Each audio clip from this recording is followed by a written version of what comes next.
आदरणीय धर्म प्रेमी सज्जनों, सादर नमस्ते। मैं जेठालाल विश्वकर्मा आप सभी का हार्दिक अभिनंदन करता हूँ। महाभारत भीष्म पर्व अध्याय 2। ये कथा आपको सत्य महाभारत से सुनाई जा रही है। पिछले अंक में आपने सुना, संजय कहते हैं, हे राजन, रात्रि के अंत में प्रभात होते ही रथ जोतो, युद्ध के लिए तैयार हो जाओ। इस प्रकार चिल्लाने वाले नरेशों का महान कोलाहल चौर व्याप्त हो गया। हे भरत नंदन, शंख और दुंदुभियों की ध्वनि, वीरों के सिंहनाद, घोड़ों की हिनहाट, रथ के पहियों की गड़गड़ाहट, हाथियों की चिघाड़ और गरजते हुए योद्धाओं के सिंहनाद करने, ताल ठोकने और चीखने चिल्लाने की तुमुल ध्वनि सब ओर व्याप्त हो गई। अब आगे आज का प्रसंग है संजय का युद्ध भूमि से लौटकर धृतराष्ट्र को भीष्म जी की मृत्यु का समाचार सुनाना। महर्षि वैशंपायन जी महाभारत की कथा सुनाते हुए आगे कहते हैं, तब संजय धृतराष्ट्र से कहने लगे, हे महाराज सूर्योदय होते होते कौरव और पांडवों की वो विशाल सेना संपूर्ण रूप से युद्ध के लिए तैयार हो उठी।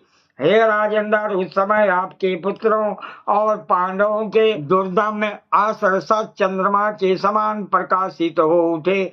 जैसे देवराज इंद्र भवन में देवराज इंद्र के चमकीले ध्वज फहराते हैं, उसी प्रकार कौरव पांडवों के ध्वज फहरा रहे थे। दोनों सेनाओं के प्रमुख भी युद्ध की अभिलाषा रखकर कवच से सुसज्जित दिखाई दे रहे थे। उनके हथियार उठे हुए थे, हाथों में दस्ताने तथा पीठ पर तरकस बांधे सेना के मुहाने पर खड़े हुए वह भूपाल अद्भुत शोभा पा रहे थे। उनकी आंखें क्रोधा उद्दत सांडों की आंखों के समान बड़ी बड़ी दिखाई दे रही थीं। बहुसंख्यक रथों की सेनाएं नगरों के समान दृष्टि गोचर हो रही थीं। उनके मध्य में आपके ताऊ भीष्म जी पूर्ण चंद्रमा के समान प्रकाशित हो रहे थे। धीरे सद्युम्न आदि संजय बंसी उन्हें देखकर बार बार उद्विग्न हो उठते थे। ठीक उसी प्रकार जैसे मुंह बाए हुए विशाल सिंह को देखकर क्षुद्र मृग भय से व्याकुल हो उठते हैं, वह दोनों सेनाएं प्रलय काल में एक दूसरे से मिलने वाले उन दो समुद्रों के समान दृष्टि गोचर हो रही थी, जिनमें विकराल मगर और भंवर होते हैं तथा जिनमें बड़े बड़े ग्रास सब ओर फैले रहते हैं। हे राजन, कौरवों की इतनी बड़ी सेना का वैसा संगठन हमने पहले कभी ना तो देखा ही था और ना सुना ही था। उस दिन चंद्रमा मघा नक्षत्र पर था तथा आकाश में 7 महाग्रह अग्नि के समान उदीप्त दिखाई दे रहे थे। उस दिन संपूर्ण धर्मों के विशेषज्ञ आपके ताऊ देवव्रत भीष्म जी ने सब राजाओं को बुलाकर उनसे इस प्रकार कहा। भीष्म जी बोले, हे क्षत्रियों, ये युद्ध तुम्हारे लिए स्वर्ग का खुला हुआ विशाल द्वार है। तुम लोग इसके द्वारा देवराज इंद्र व ब्रह्मा जी के लोकों को प्राप्त करो। ये तुम्हारे पूर्वजों के पूर्वजों द्वारा स्वीकार किया हुआ सनातन मार्ग है। तुम सब लोग शांत चित्त होकर और युद्ध में शौर्य का परिचय देते हुए अपने आप को यश और सम्मान का भागी बनाओ। घर में रोगी होकर पड़े पड़े प्राण त्यागना क्षत्रिय के लिए अधर्म माना गया है। युद्ध में लोहे के अस्त्र शस्त्रों द्वारा आहत होकर जो मृत्यु का आलिंगन करता है, वही उसका सनातन धर्म है। संजय कहते हैं, हे भरत श्रेष्ठ, भीष्म जी के ऐसा कहने पर वह सभी नरेश श्रेष्ठ रथों द्वारा अपनी सेनाओं की शोभा बढ़ाते हुए युद्ध के लिए प्रस्थित हुए।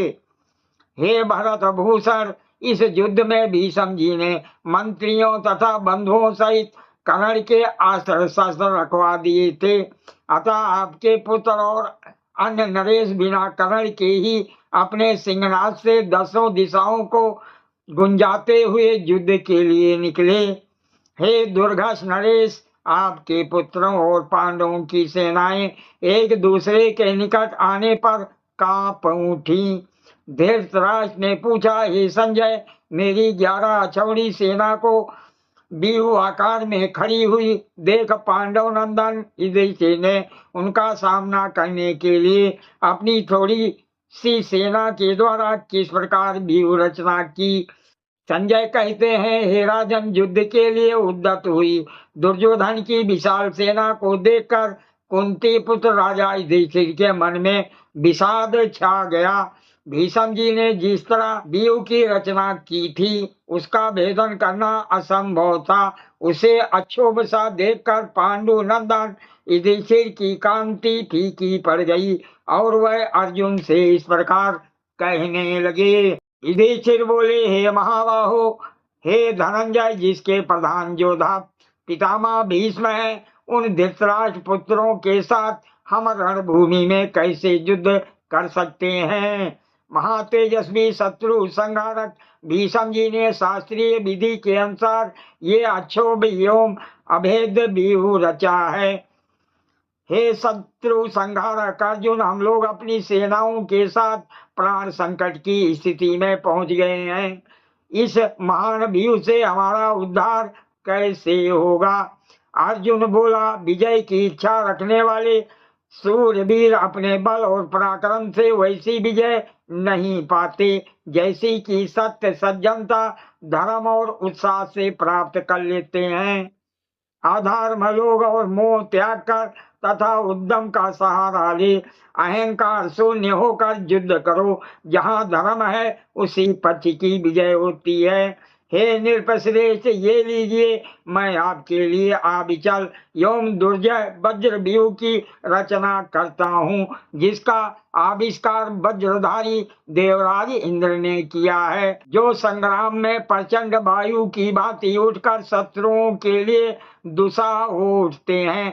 वह योद्धाओं में श्रेष्ठ आर्य भीमसेन हमारे आगे रहकर युद्ध करेंगे। जैसे सिंह को देखते ही क्षुद्र मृग भयभीत होकर भाग जाते हैं, उसी प्रकार उन्हें देखकर दुर्योधन आदि समस्त कौरव त्रस्त होकर पीछे भाग जाएंगे।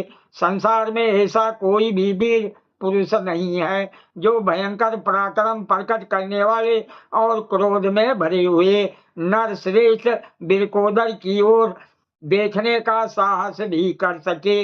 हे भरत भूषण, इस प्रकार युद्ध से आनंदित होने वाले पुरुष सिंह पांडव आपके पुत्र की सेना के सामने व्यूह बनाकर खड़े थे तथा हमारे योद्धाओं का रक्त और सज्जा भी सुखाए देते थे।